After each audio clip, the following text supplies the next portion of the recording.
Everyone, हम foundation of zoology जो कि 101 पेपर है उसका एक नया टॉपिक कवर करते हैं जो कि डीएनए सीक्वेंसिंग। ठीक है, तो डीएनए सीक्वेंसिंग एक लेबोरेटरी टेक्निक है जो कि हमें बताता है कि जो एडेनिन है, गुआनिन, साइटोसिन और थाइमिन जो है ये कैसे ऑर्डर में लगे हुए हैं। ठीक है, ये सीक्वेंस इनकोड करता है बायोलॉजिकल इन्फॉर्मेशन को। अब डीएनए सीक्वेंस क्या होता है, तो जो न्यूक्लियोटाइड का ऑर्डर होता है ना उसको हम लोग डीएनए सीक्वेंस कहेंगे।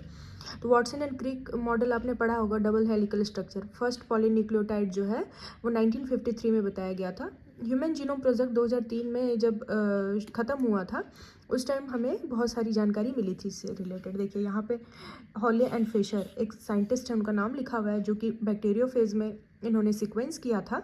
1977 में सैंगर चेन टर्मिनेशन मेथड आया, 1976 में मैग्जम एंड गिलबर्ट मेथड आया था। डीएनए सीक्वेंसिंग के बहुत सारे एप्लीकेशन हैं, जैसे कि डिजीज़ को आइडेंटिफाई करना, अंडरस्टैंड करना जेनेटिक्स को, डायग्नोसिस करना जेनेटिक कंडीशन को, डिटरमाइन करना बैक्टीरियाज को। ठीक है, अब देखिए यहाँ पे हमारा है first generation DNA sequencing method. दूसरा, पहला है मैग्जम गिलबर्ट, दूसरा है सेंगर मेथड। सेंगर मेथड हमें क्या बता रहा है, ये फ्रेडरिक सेंगर ने दिया था 1977 में। चेन इलोंगेशन और टर्मिनेशन पे ये बेस्ड होता है। इसका एक्यूरेसी बहुत ज़्यादा होता है, अच्छा होता है। इसके स्टेप में डीनेचुरेशन है, टेम्पलेट है, देखिए यहाँ इसके स्टेप्स लिखे हुए हैं, ये इंपॉर्टेंट है।